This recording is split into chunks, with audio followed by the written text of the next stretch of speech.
Okay, great. So Rachel, you're good to go. Thank you so much. I just want to welcome everyone into the space. Thank you all for those of you who have been with us this morning. If you're just joining us, that's wonderful as well. We will be talking about the topic today of development and care support with Jenna Yarley from the Playwrights Realm, who I will allow to self-introduce in a moment. But to start the space in a way that is whole and ethical and compassionate, I'd like to invite Tamanya to share our land acknowledgement, which I'll put in the chat as well.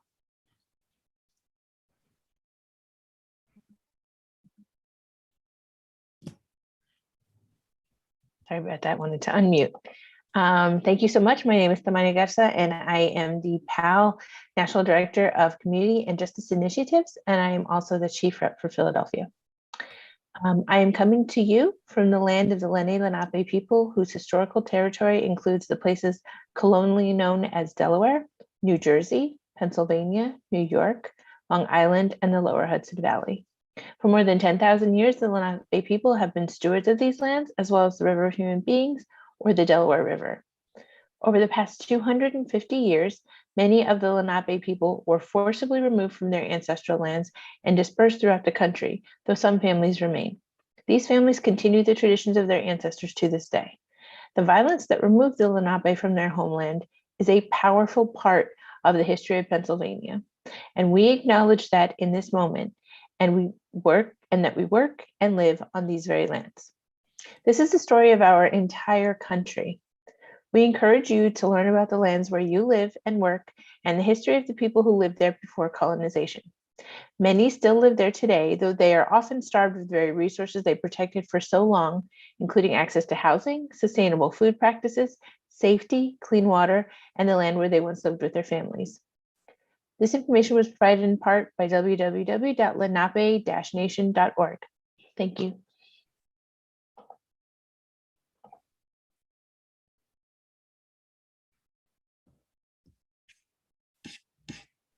Thank you. Yes, our mute buttons have been all morning. We were calling it moments. So thank you so much, Tamanya, for that land acknowledgement. We acknowledge it and receive it. I would also like to share into the space our community agreements with everyone. As a session participant, you commit with us to welcome all caregiving responsibilities and reality in the background or foreground of any meetups, phone calls, and exchanges, and embrace your life in our pursuit of productive and supportive practices. As a session participant, you commit with us to creating a transgender and non-binary affirming space. All language that includes but is not limited to mother, parent, dad, caregiver, etc., applies to any individual who identifies with the term. As a session participant, you commit with us at PAAL to creating spaces rooted in justice and anti-racism in our structures, practices, policy, principles, and producing. And as a session participant, you commit with us to creating safe and supportive spaces for disability access and inclusion and all access needs present in the space. Thank you all so much for being here. I also want to do some community agreements that are specific to the virtual space that we share to ensure that everyone is safe. And I just wanted to share that we prioritize safety over civility. So if at any point in this session you feel unsafe, please speak up for your own safety using your voice, the chat, or even private messaging myself, a PAAL representative, or a colleague on the call if that feels most supportive. Whether it's Zoom bombing or aggressions that may be micro on the outside but are not micro for your own experience, we will honor your experience, engage immediately. So I just want to breathe in those agreements with everyone. And now it is my absolute pleasure to welcome Jenna to the space to talk about development and care. And Jenna, I will allow you to self-introduce, but just to lay a bit of the groundwork and the context for folks. If you all were in the producing and care session with Roberta Pereira from the Playwrights Realm, producing director of the Playwrights Realm, you know that PAAL partnered with the Realm on the Radical Parent Inclusion Project, where our organizations worked to take every single line item on the budget for staff and for artists and even for the audience. PAAL talks about the 3 buckets of care. All 3 were taken care of in this project comprehensively, radically, and it expanded beyond parents to just caregivers. And it was exciting to talk about the possibilities. It's always exciting to talk about the possibilities with Roberta. But also the questions that always come up are, yes, but on what fills those budget line items and how?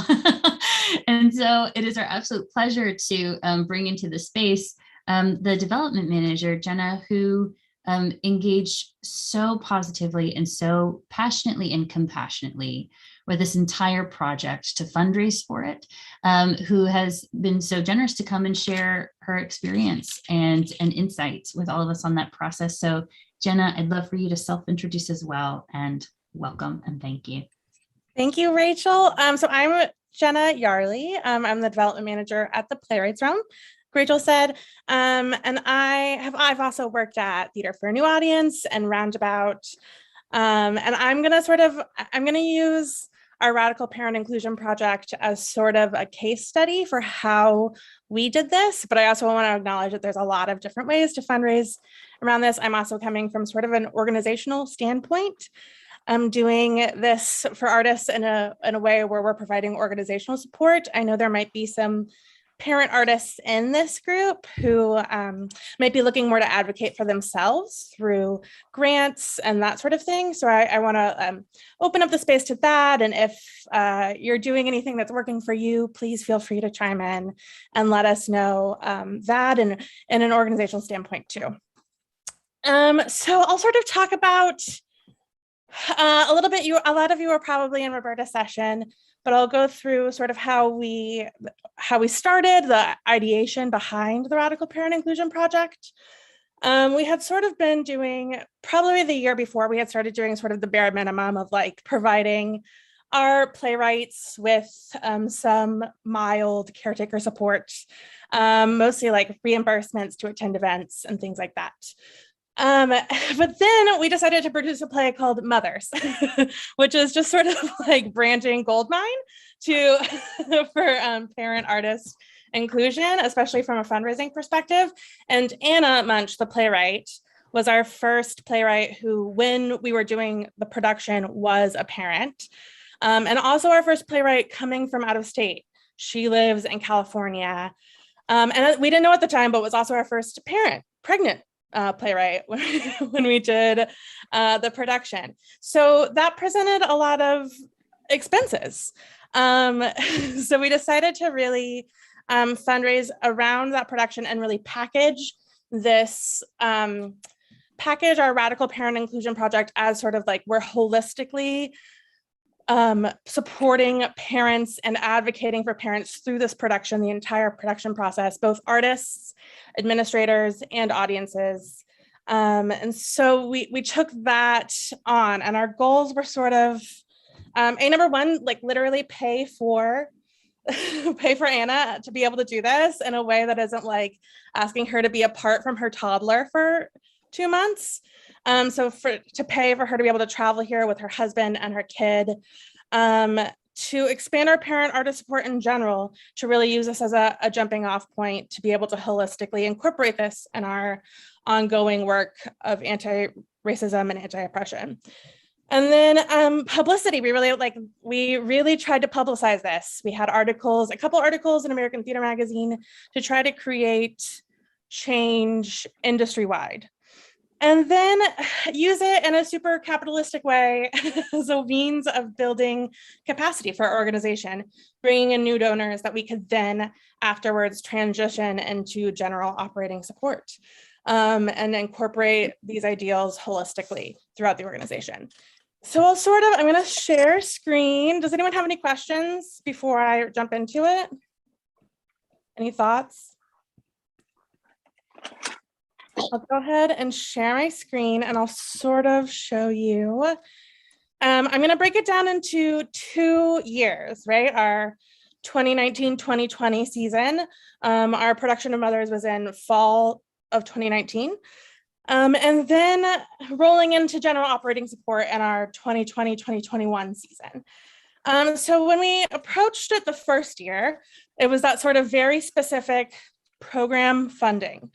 And we had, I'll show you our project budget. We really broke it down and we asked what parents needed, especially for Anna. And we broke down the expenses and figured out how much money we're going to need to get this done.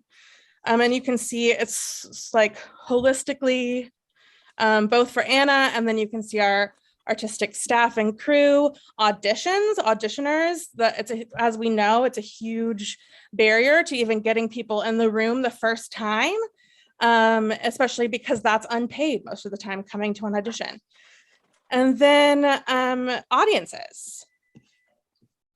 So we broke that down, and then I came up with a, generic fundraising giving pyramid.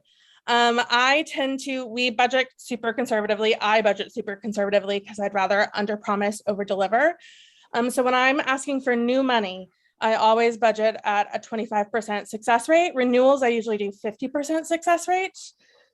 So I wanted to really ask for about $100,000 in money. And I broke that down very traditionally, and that's sort of, some people say that 25% is pretty industry standard. Some people would do more, some people might do less, especially for program specific funding. So I was looking for, one $25,000 donor, two $10,000 donors, five $1,000 donor, and then around 10 $1,000 or under $1,000 donors.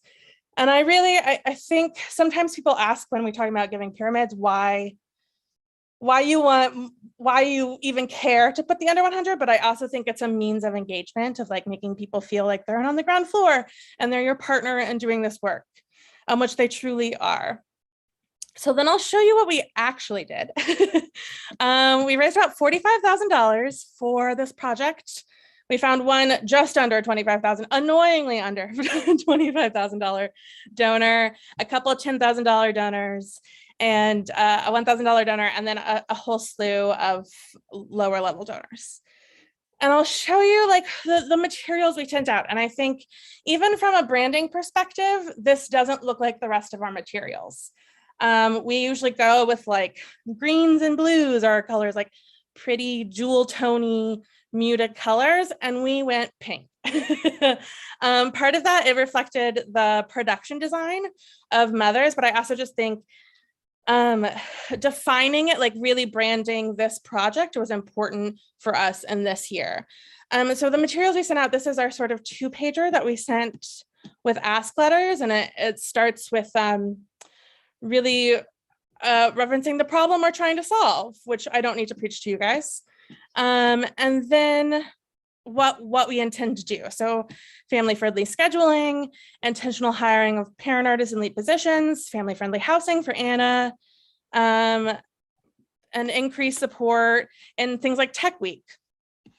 And we sent that out with our budget and made about, 10 asks and some grant applications too. That one $25,000 donor was a grant. So that came from a grant application. And then we really, going into year 2, let me check my notes, make sure I'm not missing anything. Going into year 2, we really wanted to find a way to roll that into something sustainable so that we could build capacity. And I think any oppression initiative, anti-oppression initiative, has to be imbued in all of the things we do to truly be anti-oppressive, right? We can do it for this one, to say we're supporting parents, and to do it for one project, it does not do it justice. We need to incorporate it into all of our programs and all of our thinking. So that was really the language around year 2. And I think we did that in year 1, but it wasn't part of the branding. So really the branding transitioned into year 2, and this is one of a number of things we are doing to fight racism and oppression, and using those donors, bringing them back into the fold and giving them the whole picture of all of the amazing work we do. And we really tried, I don't know if I said this in the first year, we didn't want to take money away from general operating. So most of those were new donors. We're tapping into, it's a really great way, capacity building, to tap into a whole nother ethos of people who really care about parents, and who, especially a lot of parents, we went to a lot, like our prospective donor list, we really singled out, oh, these people are parents, so they'll understand the struggle, they're working parents. So tapping into that new stream of funding and then bringing it into the fold to build your annual budget in the next year. So we set out for a goal of a 50% renewal rate, and to roll as much of that as possible into general operating support, as opposed to program support. If you go to our website, you can still donate specifically to the Radical Parent Inclusion Project. But our ask letters were much more about how this is part of our season, and we hope you'll donate to the Playwrights Realm. And we still raise, we have about $1,000 now that is allocated specifically to Radical Parent Inclusion Project. And it's not overfunded. We use all that money for that. And that works for us. So we also wanted to continue the visibility, and it was really balancing, incorporating this into our annual work with maintaining visibility from the program. So this can continue to be an industry-wide conversation. And I put some challenges, and a challenge is that is harder to measure because you don't know if someone's donating because of RPI. It's hard to know how much money we're raising from that one program. And then COVID was a challenge, obvi. So I put an example of our the letter we sent out, and you can see it starts to look, all of these materials for this start to look a lot more like our brand. And it's in line with all the other stuff we're doing. So I put, our basic letter in here. I tried to make it impact-based, which is why I have that quote from Anna in the top right. So if you're going to look at one thing on the letter, that's the thing you look at, is how amazing that was for Anna. And the ask, and hopefully you give me $1,000 check. And then we started to incorporate, so COVID was happening, obviously. And so one of the things we were doing during COVID was providing emergency relief funding, up to $5,000 for people with large extenuating circumstances. And one of those extenuating circumstances that we offered was for parents to be able to pay for childcare. And one of the people who really had the hardest time was a playwright named Asimwe. And she is from Uganda and had just given birth and traveled to America to have her family meet the baby. And then COVID hit, Uganda closed its borders, and she was stuck here for 7 months, no way to get home. And finally, when she could get home and they opened their borders and said citizens can come back in, it was but you have to pay for a $5,000 hotel room, and you have to her and her baby were in 5 different airports. It was just terrible for her. So we provided the funding to do that. And I think that story really helped us transition RPI into the work we do as a whole. Because it wasn't even, that funding was from a totally different project. It was from our Alumni Playwrights Fund. But it was because she was a parent, because we're helping parents, that we provided that funding. And then we started to we had our online community programs. So one second, sorry. I opened up the chat and I don't know how to make it go away.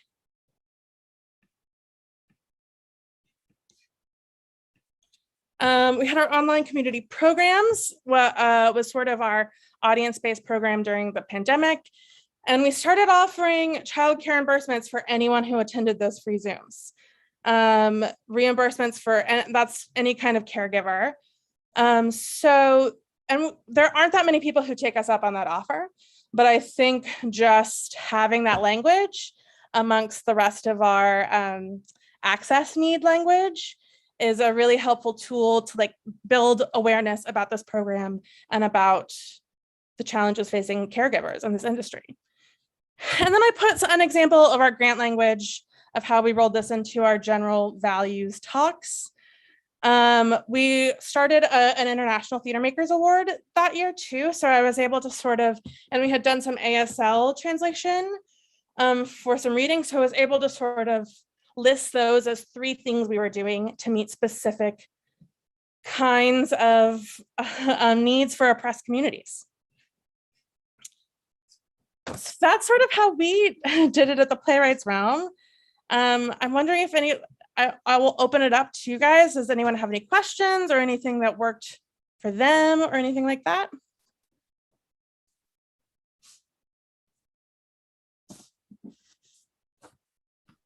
I want to amplify something that you mentioned, Jenna, and this is going to be helpful for everyone moving forward in the summit.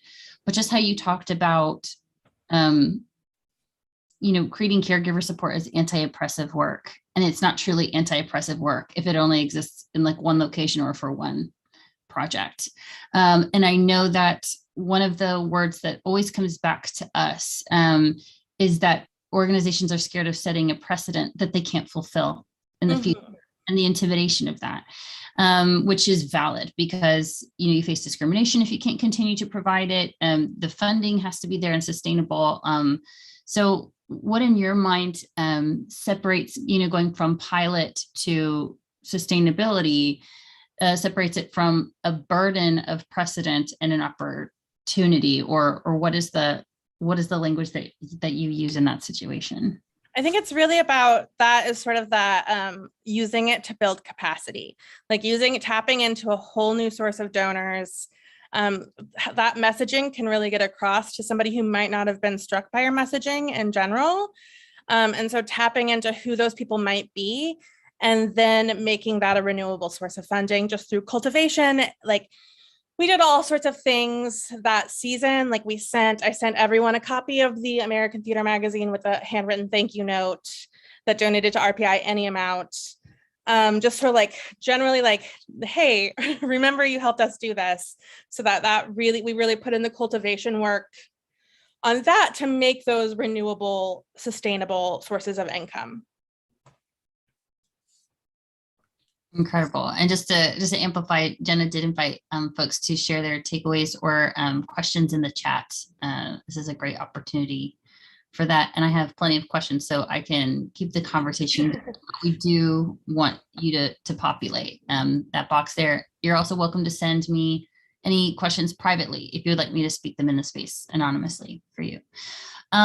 This is fantastic. Thank you so much for sharing those numbers. I know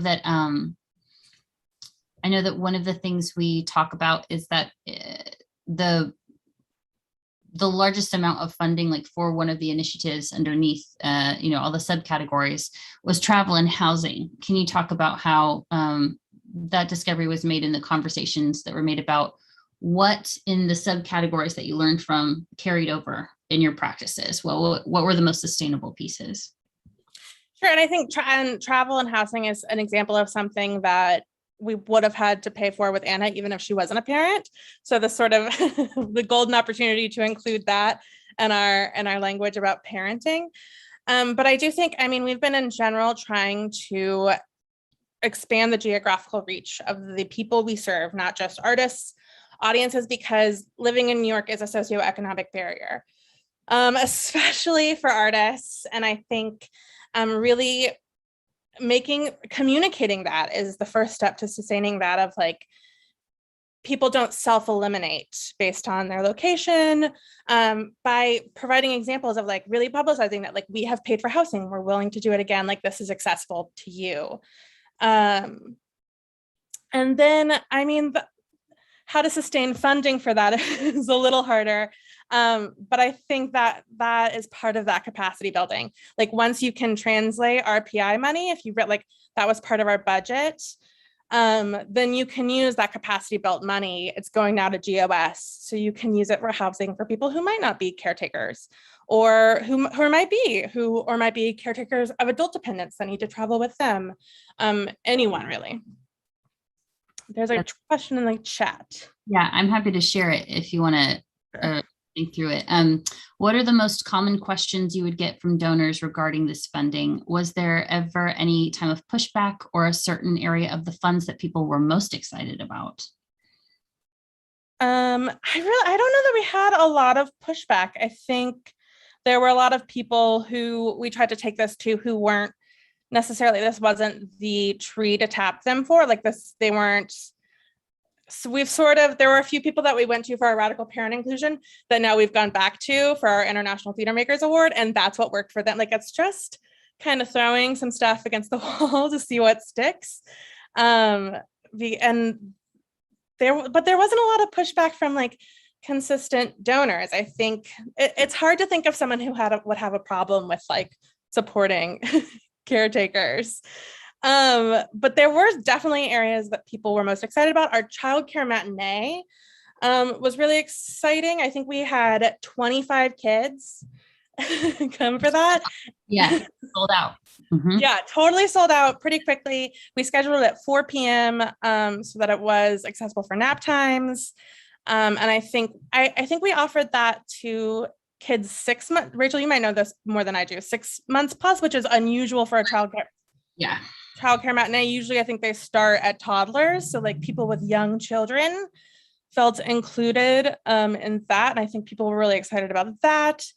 And I think tying it in with a production is also like, it's giving people a chance to sort of, all of our loyal subscribers, we don't have subscribers, but in the colloquial sense of the word, all of our loyal patrons are gonna come see that play without necessarily knowing that we're doing the Radical Parent Inclusion Project with it. So I think that was a really great chance to like build awareness for this project and about the problems in the industry as a whole. I think really this part of this program was to start the conversation, and that helped do that.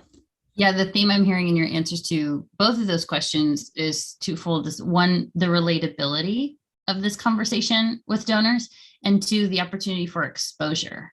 Like it would be very interesting to think that any theater has exhausted donor potential. You know, the conversation of that capacity building of who have we not been relevant to yet, who this may excite, is something that I love seeing people explore, that you all just dove in head first. Really I will say we did have our $25,000 donor was a foundation who only donated it because it was tied to a production. They fund productions, and they were very generous with us because they were really excited about the program. But now that it is not tied to a production, we've lost them. But it started we've been in a pandemic, so we're not doing productions again until 2022, but it started a relationship with that funder, and that is still pretty strong. And like still, as soon as we have a production again, has expressed like, I will support your productions from now on. So it's another form of sort of that capacity building. But that's sort of the only thing I think about pushback. Yeah, and just to share into the space, if it's helpful for folks, when it comes to foundations and 501c3 funding, there are some legal questions that maybe top level foundation folks have about money for like childcare stipends, childcare grants. And so that's why it's so important, rewatch the producer session, look at our chapter resource on how to build a caregiver fund that's compliant, because they may be wondering how you're doing this legally. And they also may be wondering, is this a regrant? Because they may not be qualified to provide funding for regranting. Tying it to a project actually makes it more easily seen as compliant for folks to give money to if they are a government entity. I will say the one thing we got solid questions about was like, do you have insurance for that childcare matinee? Was sort of the only, we had to prove that to a couple of people. Foundation specifically. Yeah, absolutely. I love that question, Susan. Thank you so much, or the multiple questions. Appreciate that. Just a reminder to populate the space with any thoughts that you have. I mean, what's exciting is that, Jenna, even when I talked to you back in the day, I was like, oh, how are you fundraising? And there's something very complex about this, but at the same time, you and Roberta would always say, well, the same way we fundraise for any initiative.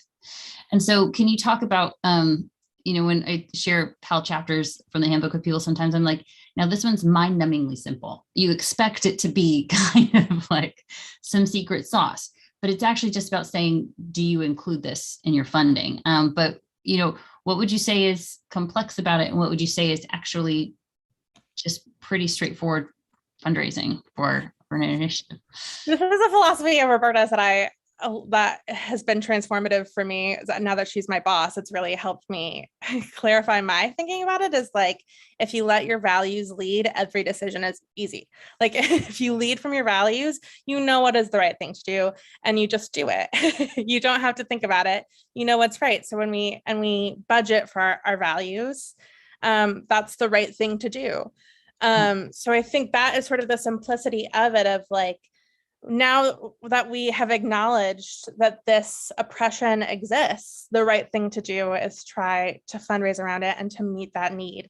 And that's sort of what is simple about it. I think what's complex about it is, honestly, this sounds like a line, but I always say this all the time, like, we do so many things, it's really hard to communicate all of those things. Like, this feels, we're a playwright-centric organization who like playwright services. This feels like a whole separate thing from that, right? So like, just communicating, we have these playwright development programs. We have about 5, plus we're working with international theater makers, plus we're working with parents. It doesn't feel, to somebody, it might not feel mission-centric. Of course it is, because if we're serving playwrights, we need to include parent playwrights, caretaker playwrights, in that umbrella, but sometimes it feels like a lot. Like, I'm trying to bring all of those things under the same umbrella and articulate how that is mission-centric. Yes. Yeah. And that sounds like it. What sort of learning process would you recommend for folks who are in development and want to, start applying for grants? In a session earlier today, an individual artist shared that an organization brought them in to provide insight for their grant application because they were not caregivers. And they're like, would you tell us what we're fundraising for? Like, what are your experiences? What do you recommend the self-education process be for a development person to campaign for this? I'm not a caregiver either. So I wrote all the grants for this. So and generally, I think even if you are a caregiver, like Roberta is a mother. So she certainly helped me, but also she doesn't know what her experience might not be somebody else's experience. If we're serving a large community, we don't know there's no way for you to know what everyone needs without asking. So the very first thing we did was sort of, Anna was our number one concern off the bat, Anna Munch, playwright. So we asked her what she needed. And then as we went, we started to survey different communities. I mean, we're lucky enough to have long-term support programs. So we sort of have a base of playwrights we can ask. But artists in general, it was really just sort of start the conversation.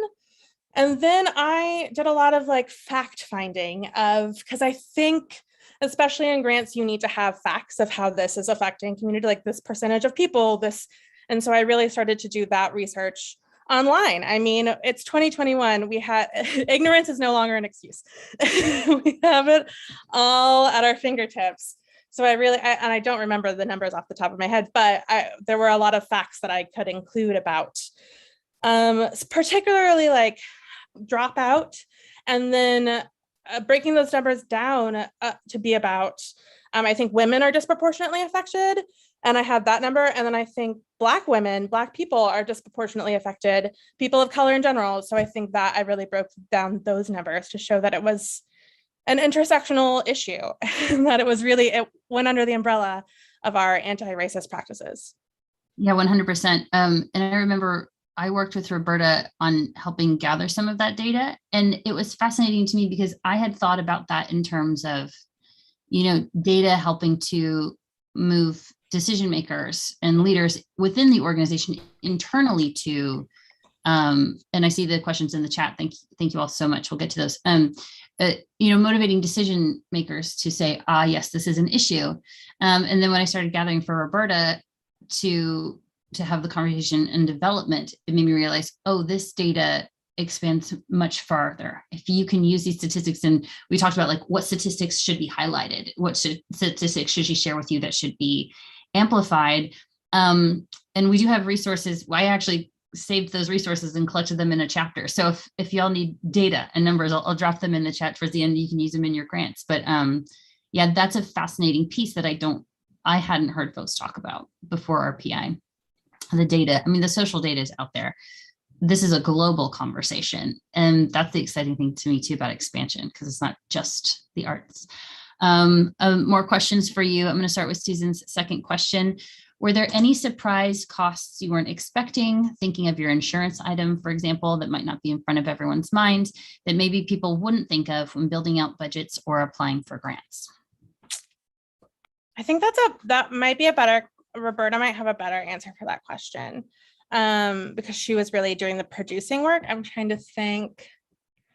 I mean, I think Anna, because she was traveling, something we didn't think about, I know, is like she needed pots and pans for her housing, which was something that sort of came up late in the game, but that's not super parent specific, caretaker specific. I do think when we first started out, we were talking specifically about parents. And then an actor actually in the production came to us and said, I'm not a parent, I am a caretaker of my parents. And that is also a burden for us. And so we actually didn't budget for that originally, but we did include caregivers of any kind and expanded our language to really talk about caregivers.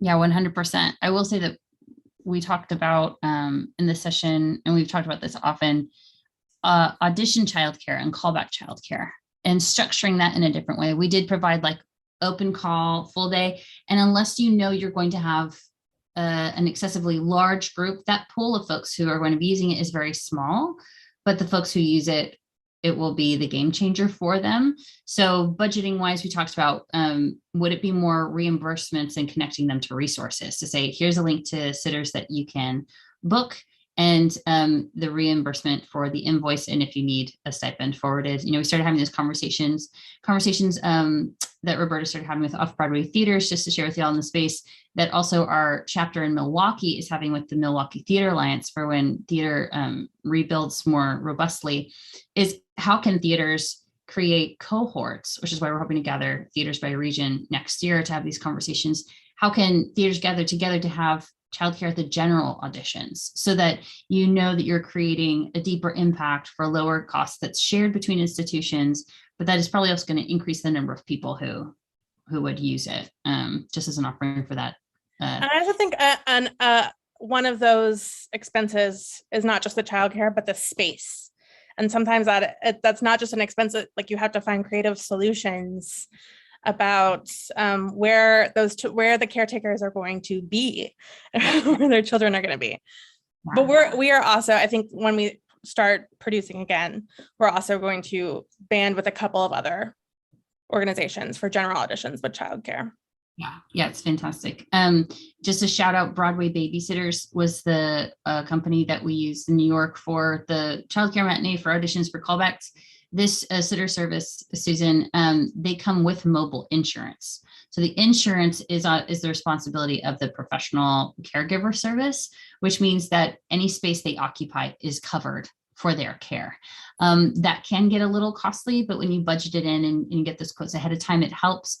I would also say that that's why the reimbursement strategy is helpful, so that it is not actually our recommendation for the organization to directly hire the sitters if insurance is unclear. For example, if you don't own that building, if children are not usually taking classes in that building, if there's any leeway there are other creative solutions that provide the same kind of support that's even potentially more flexible.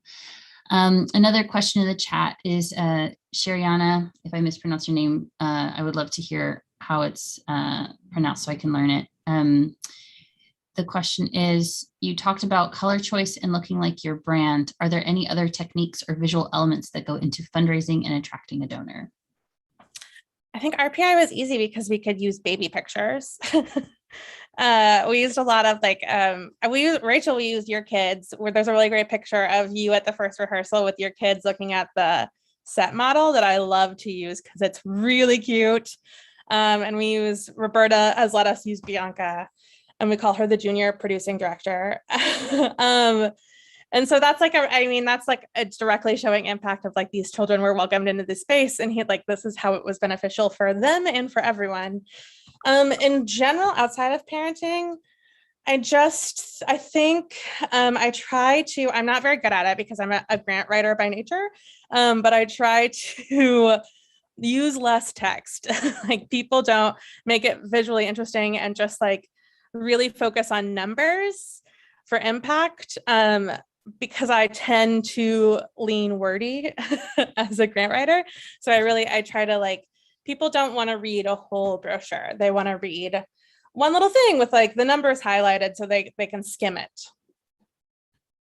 Yeah, 100%. And I am right now dropping the articles from our PAAL handbook on those external articles for caregiver support with the statistics that we provided for our PI to include in their grants and in their proposals and in their donor letters. Here's another one here. If you open up the PAAL handbook, which if you're streaming this live is available on our site for free, it will ask for your email address, but that's just to protect the site. You can absolutely read it without charge. And then we also provided for the grant and development, our PAAL childcare grant statistics. And what's unique about these as opposed to the national statistics. So the national statistics will help your donors and foundations understand how this is a global situation that you're addressing for your community. And then the PAAL childcare grant statistics address the parent artist or artists with family responsibilities, caregivers reality specifically, and how they're impacted by it. So then you talk about in this global way, and then in the micro way for your field. And if anyone has questions, we have an AMA session tomorrow morning where we can talk about that. Great. And any other questions in the chat, throw them in. Jenna, when we went to the gala, and I actually found that a lot of donors, and I was invited to share my story. It was a wonderful event, by the way. I loved it.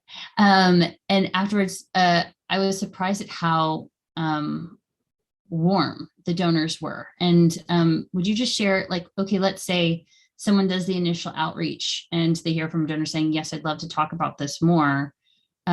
What are the conversations that unfold after that? Or what have you found most people want to connect about in terms of, making that closing conversation?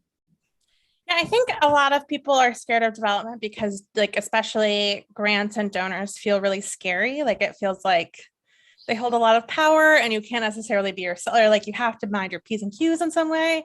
And my perspective is I bring my authentic self to all of those conversations. Mm-hmm. And I think that is that's the only way to really, truly build connections. Even in grants, I think specifically for artists who are looking to self-advocate, I think sometimes grants, writing a grant can be really intimidating. And I think just start at how you would, how what you're talking about, what you need.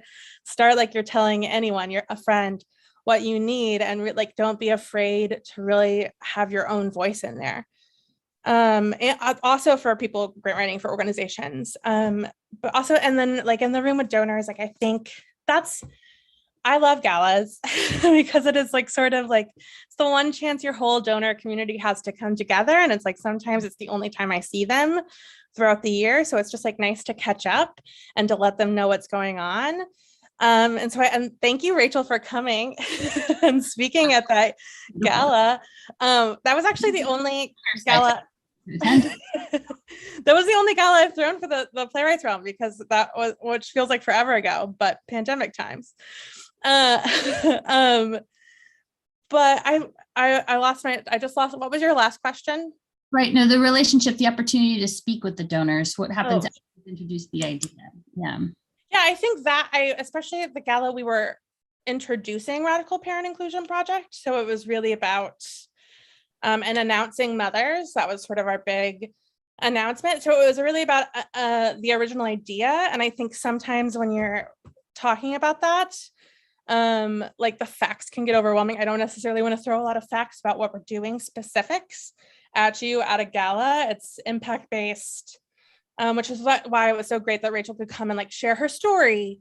And then it's sort of like, then it's emailing like, here's your ask letter with the facts of what we're doing. So you can see like the actualities of what your money translates into. I love that. So to make the in-person conversation relational and the written conversation, which also sounds very on track for development, but I think making this intentional connection between why caregiver support, develop a relationship with the person you're talking to about why would they care about the caregiver support, and then write in the letter how it applies to your work, why you care that they give. There's also an art at galas of like which artist I put at what table. And like at that gala and specifically, I put parent artists at tables with people who I thought are those like those new donors who I thought might be great donors for RPI, so that it can like start like putting a face. And then I really try to remember, like if one person really like was like, I loved that show, like note to self, the next time I'm like doing table seating, that goes in your database. So the next time you're looking at a seating board with Post-its, you're like, I know exactly who to put that, and that's where you start. I love this so much. And just to offer, I want to highlight something that is potentially hard to see unless we speak it into the space, that not only did you invite artists to go, Roberta talked about this in the producing session, but when I showed up there, I was able to bring a ticket. I was given a ticket for a guest, which I could not afford as an individual artist, right? I can't afford to attend your gala, as beautiful as it is. But I was also offered a childcare stipend in order to attend. And so the conversation and so was the staff, so was the playwright, literally anyone who participated and engaged with the gala. And this is important for everyone in development when we're talking about legal, ethical, and compassionate care support. Everyone who engaged and participated and made the gala possible, caregiver support was offered to them in order to make a project about caregiver support possible. And this is where I feel, in the Playwrights Realm, you all did a beautiful job of not just fundraising for an initiative, but the word that keeps coming up this summit is modeling the initiative, to say, we're going to make this an internal buy-in so that we all see how we benefit, so that when we go out in the world, we all know how to talk about what this thing is that we're doing. And when you're talking about pictures of kids, artists with family responsibilities at the table, all of these things that are an asset to fundraising, all of those things have to exist in a space before the fundraising happens. So the initiative of creating that safe space, so many folks are like, well, we don't know if we can afford to comprehend caregiver stuff now, but it's about creating the safe space first so that you are able to turn that into an opportunity to make an impact, et cetera, et cetera. And what was the most useful thing for you development wise before the project started? The first moment of inception for you that was like, oh yes, we could make this a thing. And that side note is that we're moving forward. We've decided to pay artists to attend, not just offer childcare reimbursements. From now on, we are paying artists to attend, because they're taking time. Like you might have to turn down a shift, your day job, to attend that. And so like you're working for us that night, right? Like you're schmoozing for us. You're at tables with donors. You're expected to be on, like, as an anti-racist, anti-oppressive practice, we want to pay you for your time, regardless of if you're a caretaker or not. And then we'll also provide caretaker reimbursements beyond that. And I think that was really our first foray into RPI before we started the project. And I think it was like, Roberta had to like tell me I like invited artists, and then Roberta was like, did you think about childcare stipends? And I was like, oh no. Like that was the first like, oh, like needs to be thought about holistically, and like is the first like really thinking about it, incorporating it into everything we do, sort of thing. So that gala was the first thing we did. And I think specific to when we moved into RPI, auditions were really important, but then I think something that like really made it come full circle and was like the first moment was that first rehearsal when we invited children into the room, like you were allowed to bring your family, was a really, because it felt built community of like, I'm allowed to talk about this in the rehearsal. Like, I'm allowed to talk about how I'm a parent. I don't have to hide it. I'm allowed to bring my kids and like be visible, like showing that I'm wearing different hats in my life. Like doing it physically in the room was really powerful. Yeah, absolutely. Something that comes up every year at the summit, and it's happening again this year, is that individual artists are sharing in the room how at their core, and some administration too, as caregivers, they feel like assets to their organization, but they don't feel like they're treated like assets to the organization. And I will say that that was one of the kind of the highlighted moments for me in my artistic experience of entering a space and being treated like an asset to an organization, to say, we understand that creating access for you is creating access for a larger community, and that matters to us. And to be seen as a line of valuation made an impact. I would love to hear about your favorite things to fundraise for, or you shared some of them, like the travel and how to apply that flexible fund. How do you have conversations with these donors and fundraisers about a fund that does grow in its flexibility and application? Because I know that sometimes that feels like the tighter boundaries are safer for fundraising, but how do you have clear boundaries that are also flexible for life? I also want to say that we invited RPI donors to that first rehearsal too, so, which is a sneaky little move to like show impact. I think like how do I sorry, gathering thoughts. Yeah.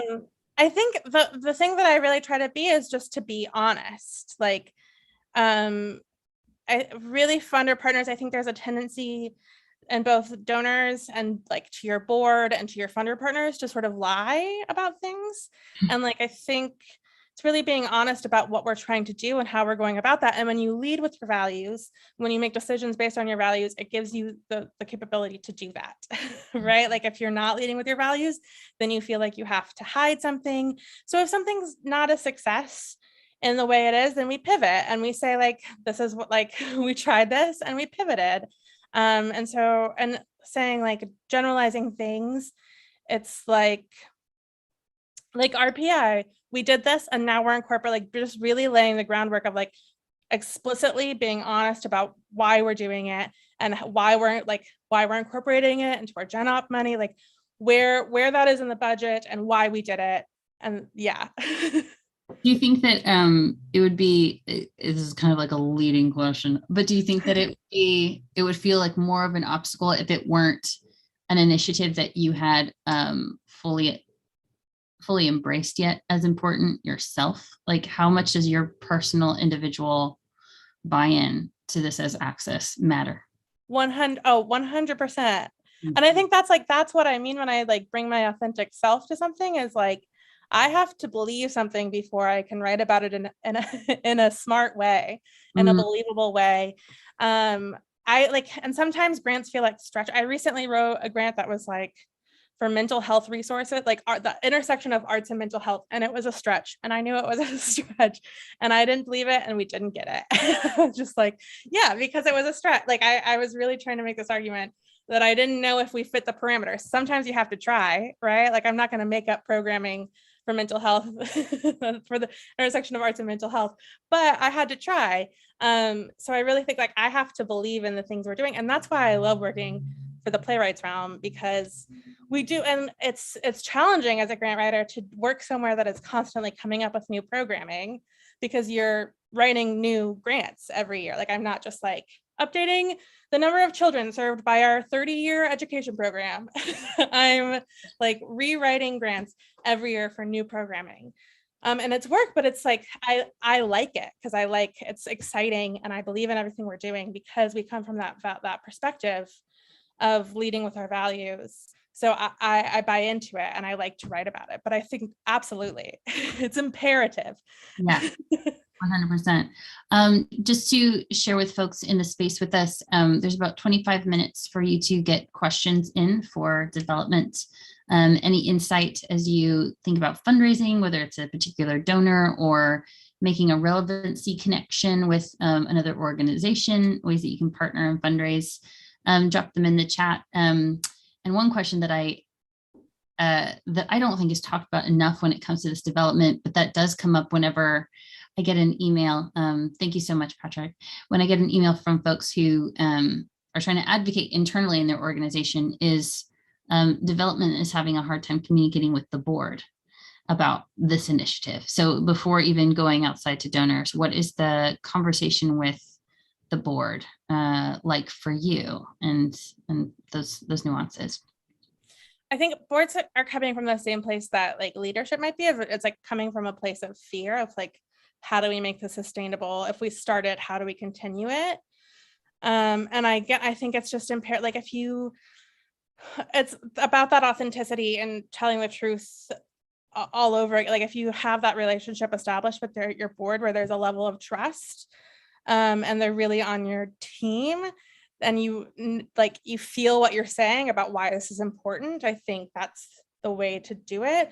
We have an incredibly supportive board. I've worked at other places that wasn't like that. There were a lot of questions asked a lot of the time. And that there was a tendency to lie to them. And I think that's why it got set up like that, is that it might not have been conscious, but like there is a sort of like, they feel like they need to ask questions. And we have board members who really investigate, really like ask like questions to try to get to the bottom of like what we should do to try to help us make the right decisions. And if we really like, those questions are welcome because we believe in what we're doing and we believe it's necessary. So we're telling the truth. And it's not like anything, we're not ready to take on those questions. What if that isn't your relationship with the board? I mean, yeah, how would you recommend starting the conversation of board buy-in? Yeah, I think. Right. It's like if you had to be authentically yourself and with a board that won't. Yeah. Yeah. I mean, I think it starts with board development. Like when you're cultivating who you want on your board, it should be really somebody who, you should make your values and your mission and your programming very clear to them of where you hope to go and the kind of organization you hope to be, because you want, like, I don't want any board member. I want the board members who are on our team. So I think that those conversations really start, and I think sometimes that feels like you're trying to impress someone when you're trying to get them on your board. But it should really be like a very holistic conversation to make sure they're the right match. And board membership is down across the country. Like it's a declining, it's hard. Everyone is in the slog of trying to find board members, and everyone's coming from a scarcity mindset. I think it's okay to have a smaller board. I think it's okay. But how do I get people on the board? I mean, I think it's a long game. Like really, you want somebody to be on your board who is invested, who has been with you for a while, who has like, I don't want anyone who I don't know on my board. So I think it's like a long game of cultivation. Someone should be a donor first because they're like buying in, and then having those conversations. I think sometimes you're like, let me take you out to coffee, and you sort of hide the fact that you're trying to ask them about board membership, but it's okay to be upfront about that too. Like, hey, I want to take you to coffee to talk about board membership. And if they're resistant, then that's fine. Or if they say like, come back to me in 3 years when I'm off this other board, then you can move forward from there. It's better to get it out in the open. Sure. We have a question that says, can we start the conversation about looking for a caregiver to add to the board the way we look at adding a lawyer, an accountant, a financial advisor, etc.? Yeah. And does a financial obligation keep caregivers out of the room? Like, how do you create that balance?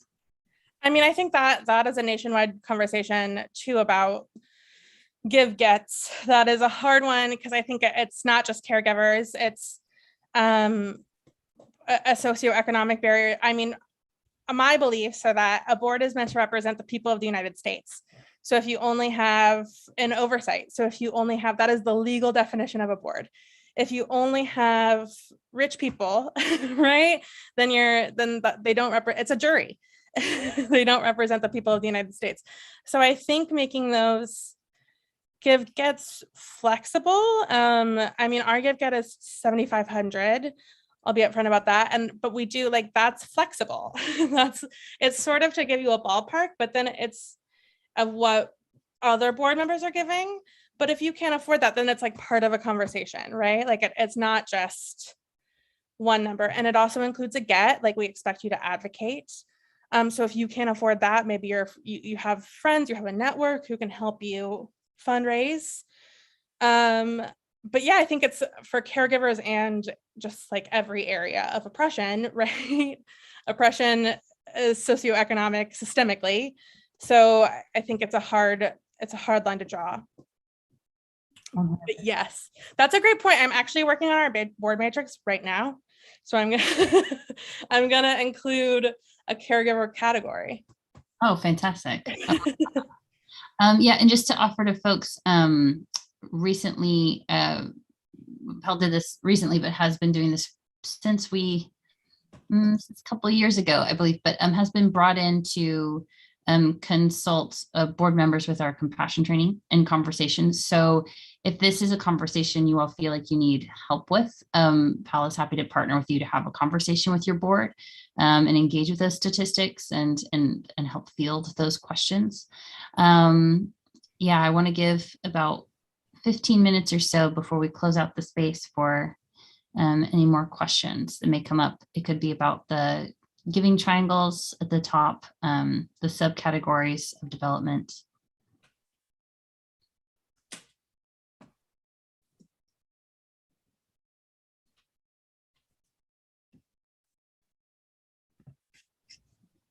I'd also love to hear if there are any specific projects that you have in mind that you brought into this space. Just love to see what those are, or if it's something that you hope or a challenge to organizations in your sphere to do. And I'd be happy to speak them anonymously out loud. I'm happy to do that.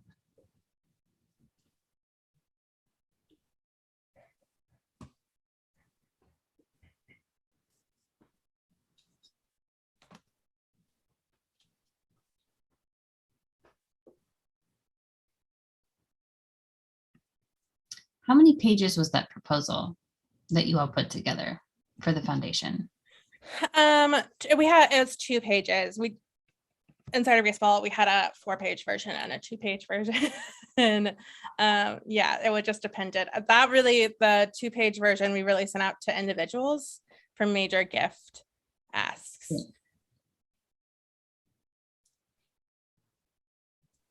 Also, just shouting out the Howard Gilman Foundation, because they were our first foundation to sign on, and we love them so much.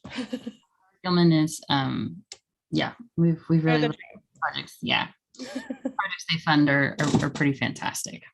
A huge thank you to them, for sure, and a huge thank you to all the RPA donors as well. If you're listening to this, you're changing the industry, so thank you so much for being a part of that. I would also like to challenge, if there are any donors who are listening, I'd love to invite Tamanya Garza. If you are able to share, just shoot me in the chat. I can share for you. But if you are one of those small scale donors or someone who likes to give to the arts, there is an opportunity to make change in the development of an organization through giving strategy. And I'll give a brief moment to see if Tamanya wants to come on and share her strategy as well. But I'm happy to share as well, if that's okay with you. Anyway.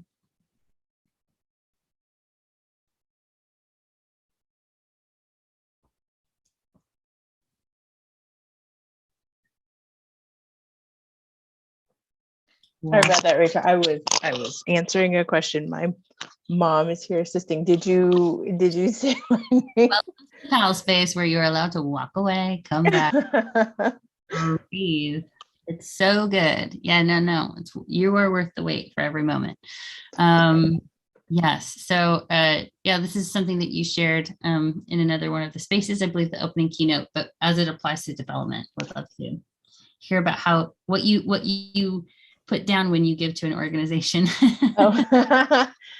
So when when you have your little byline, and especially at the end of the year, giving the end of year donation, when they say like, where would you like this to go? I say to a caregiver fund, which I think may even create some sort of like, financial responsibility that they have to respond to what I've said.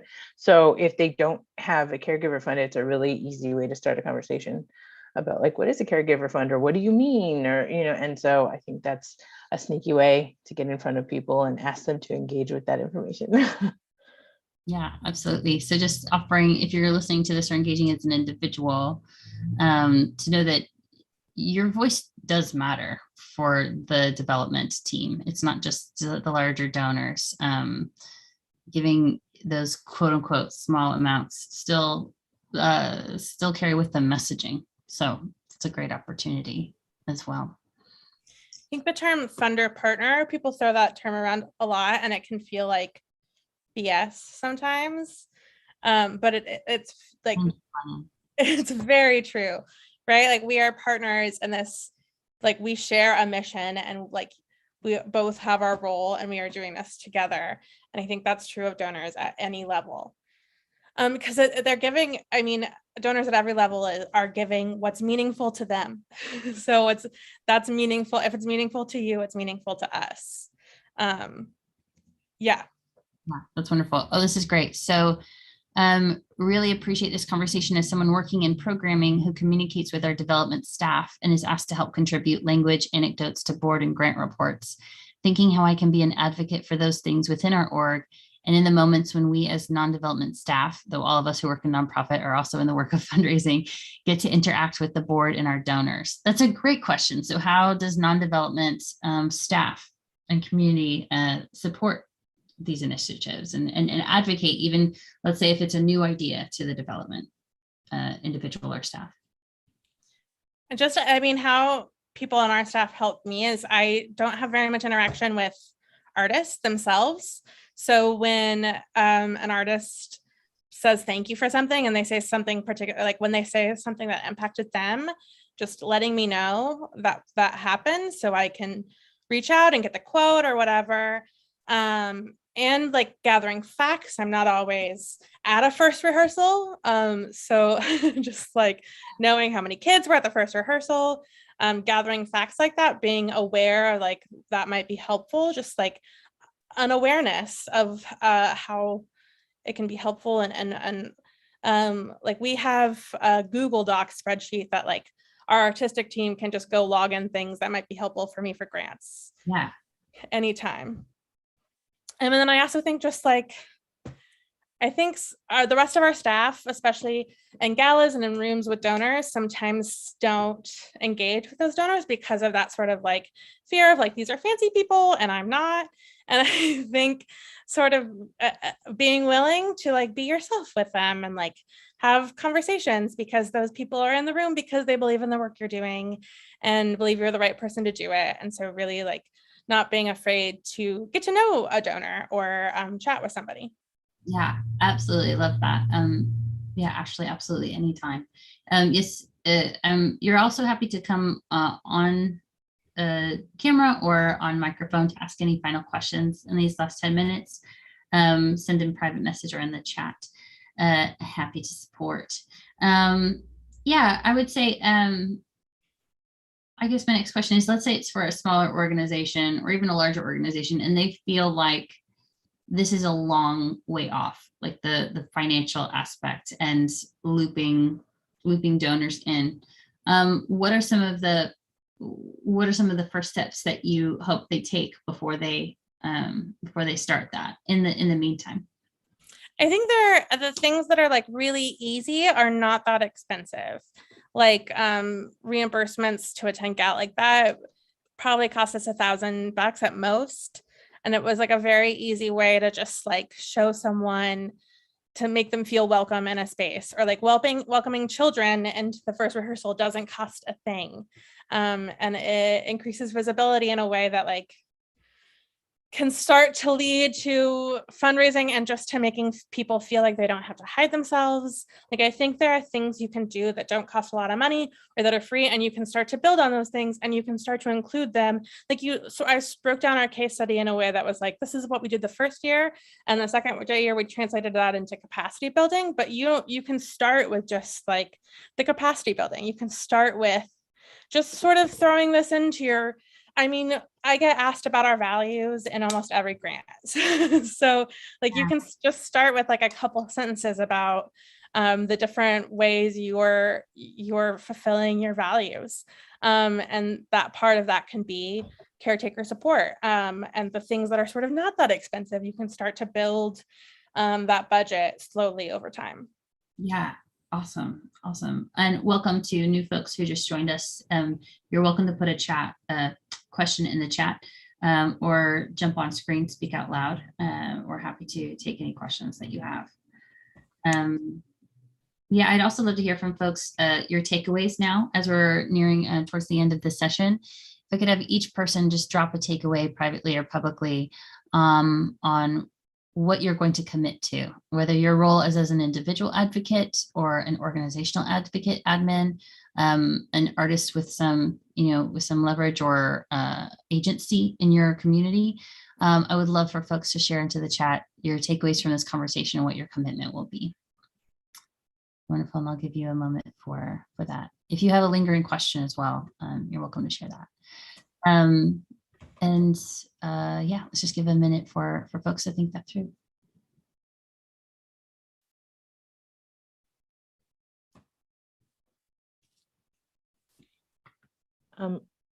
I think for me, what my takeaway is going to be is improving communication between the departments, because if we're siloing all this really good information, how are we making institutional change if we're all like sort of bouncing up against the walls? So thank you for that. That's great. Sometimes I think just having like once a year, I have my artistic director look at my grant language and like can point out just like, because normally Roberta approves my grant language, and just like saying like, this is what we've been using. Is there anything that comes off the top of your head when you're looking at this? And like, you can have other members of your staff like look at what you're using just to see if it inspires anything too. It's shared in the chat that at the next organization I work for, I will definitely represent that I participated in this summit and encourage institutional change, including caregiver reimbursement, et cetera, when appropriate. Thank you so much. Thank you for sharing that. And anyway, that sharing these resources are helpful for all of you. That's why we stream some of it publicly. Yes, take it and run with it. Spread the good word. Spread the good word that this is part of access. This is part of anti-oppression work. Thank you for doing that and committing to that. Also, just offer, like, if anyone is starting from day one at writing this like grant language and they're like, overwhelmed by it and want to look at my like facts or anything, please feel free to email. Awesome. Would you drop your email in the chat for folks who are attending?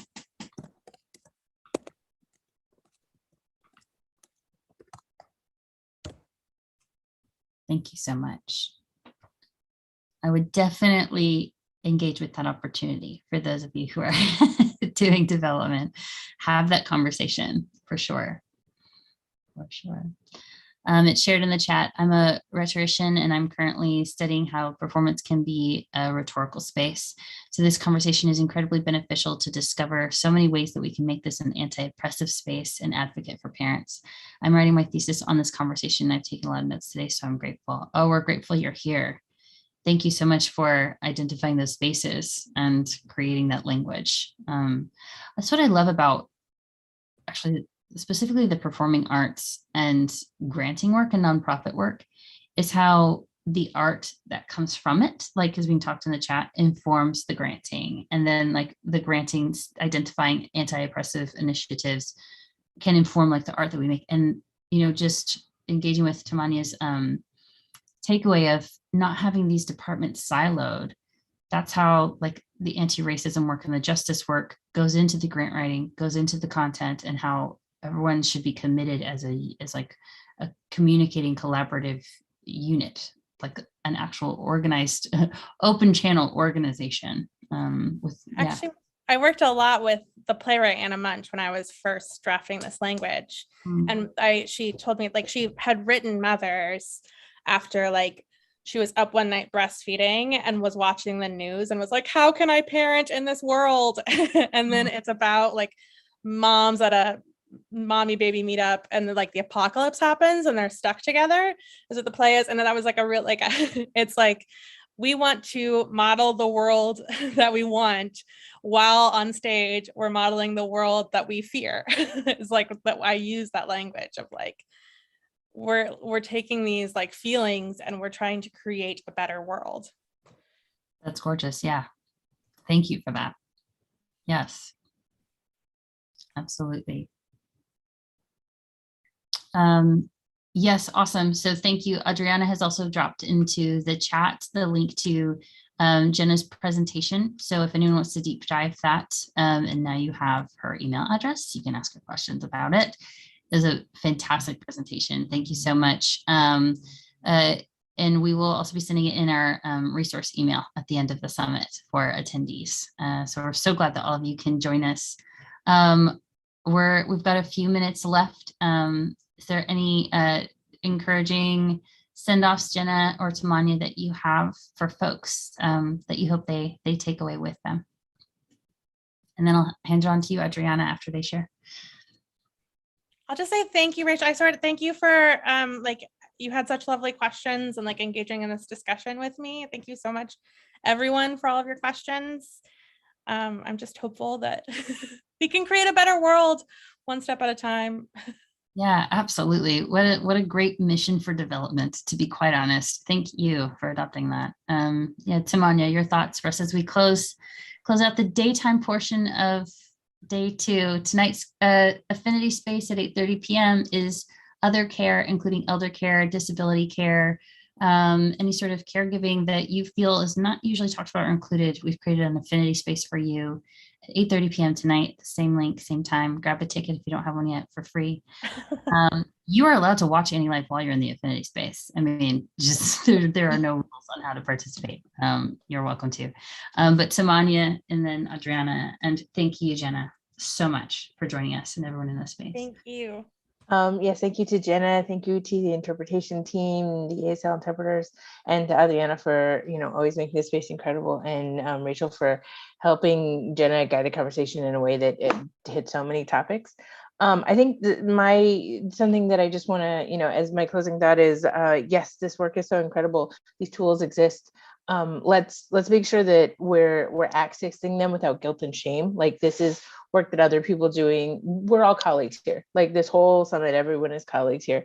So I know I experience a lot of like, I'm a director, I should know all the answers, I should have everything figured out. We don't, and that's fine. And the world is not built for this kind of success right now. So as we're rebuilding, let's all put our arms around each other and make sure that we're feeling very affirmed in asking for help, because that is our strength and that is our superpower. I think also to remember that as you're inviting caregivers and as you're inviting people into these conversations, you are taking into account that in these spaces, the most marginalized will suffer the most if they are not centered in the conversation. So making sure that we're centering people with different access needs, people of a diverse group, people who are different kinds of caregivers, so that that we don't continue biases that have existed in the system thus far. But I've been so inspired by everyone. So thank you all for your incredible contributions. Thank you so much, Tori, for that.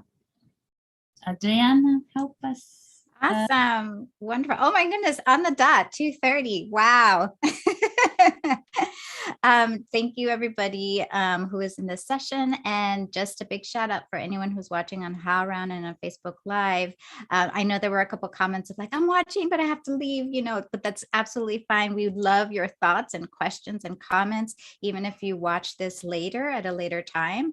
And there is a morning session tomorrow, as Rachel likes to call it, an Ask Me Anything session. So if something pops up later tonight, feel free to put it anywhere. It could be on any of our social media channels, and we will try to address it. even if you can't make it tomorrow morning, especially for the West Coast people. Awesome. So we are wrapping this up, and thank you so much everyone for joining us. I will stop the live streaming and hopefully you can join us later this evening.